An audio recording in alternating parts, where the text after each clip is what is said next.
कबीर, मीरा और सिख गुरु, तीन अलग अलग नाम, तीन बिल्कुल अलग रास्ते। पर सवाल ये है कि क्या इनकी मंजिल भी एक ही थी? आज हम भक्ति काल के इन्हीं अनोखे आध्यात्मिक रास्तों में थोड़ा गहरा उतरेंगे और इसी सवाल का जवाब ढूंढने की कोशिश करेंगे। तो चलिए शुरू करते हैं। ईश्वर तक पहुंचने के कितने रास्ते हो सकते हैं? सोचिए जरा, ये एक ऐसा सवाल है जो शायद हर दौर में हर इंसान ने खुद से पूछा है। क्या वो एक ही है और रास्ते बहुत सारे हैं, या फिर हर रास्ता एक बिल्कुल अलग मंजिल की तरफ जाता है? आज की हमारी पूरी बातचीत बस इसी एक गहरे सवाल के आसपास घूमेगी। तो ये जो तीन आवाजें हैं, ना कबीर, मीरा और सिख गुरु, ये सब मध्यकालीन भारत के भक्ति आंदोलन से निकली। और ये कोई मामूली धार्मिक लहर नहीं थी। नहीं, ये एक सामाजिक क्रांति थी, एक तरह का विद्रोह।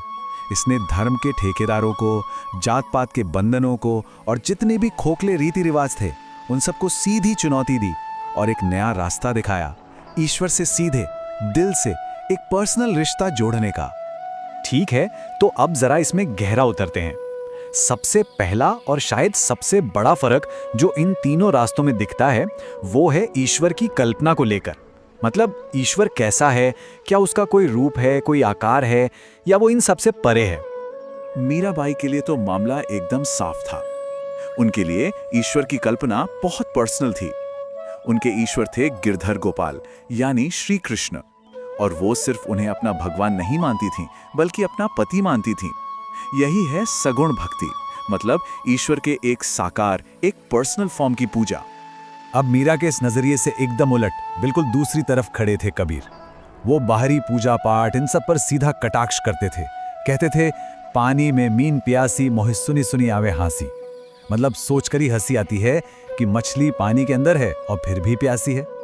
उनका कहना था कि अरे ईश्वर तो घटी घटी में है, मतलब कण कण में, हर इंसान के अंदर, बस दुनिया उसे देख नहीं पाती। कबीर के लिए ईश्वर का कोई रूप रंग नहीं था, वो निराकार थे।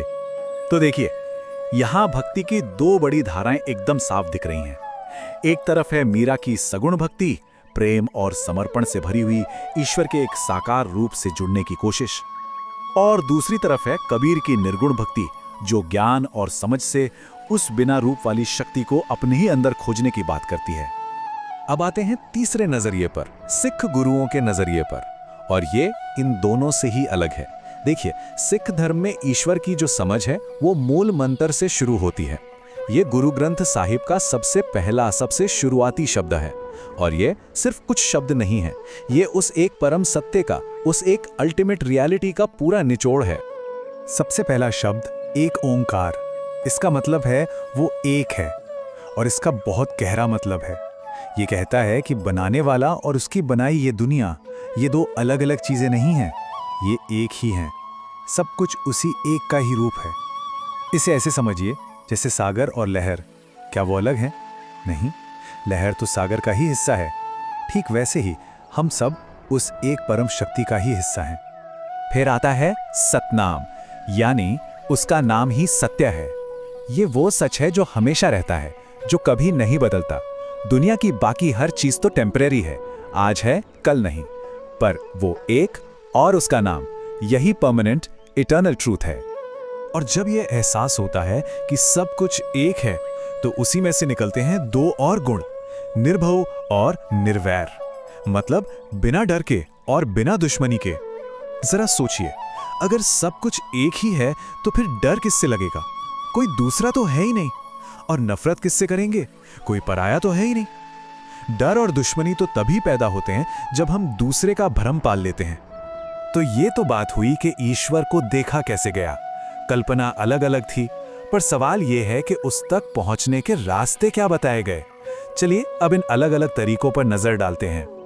यहां भी तीनों रास्ते एक दूसरे से काफी अलग दिखते हैं। मीरा का रास्ता था माधुर्य भक्ति का, मतलब ईश्वर से एक प्रेमी जैसा, एक पति जैसा रिश्ता बनाना, जिसमें बस पूरा सरेंडर हो जाओ। कबीर का रास्ता था ज्ञान का, अंदर झांकने का, और एक सदगुरु यानी सच्चे टीचर की मदद से उस अंदर के सच को पहचानने का। और सिख गुरुओं का रास्ता था नाम सिमरन और हुक्म में जीने का, यानी उस एक के नाम में ध्यान लगाना और जो भी हो रहा है उसे उसकी इच्छा मानकर स्वीकार करना। कबीर के लिए तो गुरु का महत्व सबसे बढ़कर था। वो अपने एक दोहे में कहते भी हैं, सदगुरु हमसू रीझि करे, एक कह्या प्रसंग, बरसिया बादल प्रेम का भीजी गया सबंग।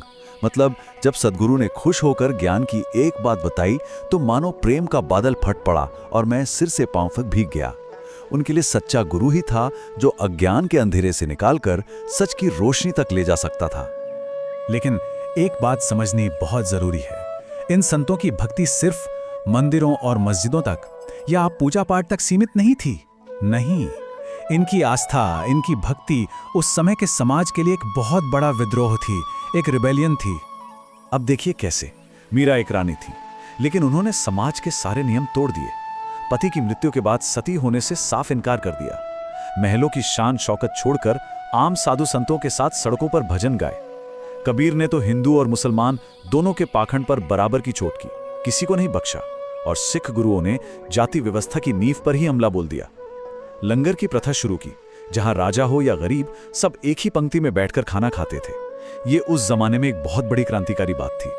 कबीर की आवाज में जो बेबाकी थी, जो निडरता थी, उसका अंदाजा उनके इस दोहे से लगता है।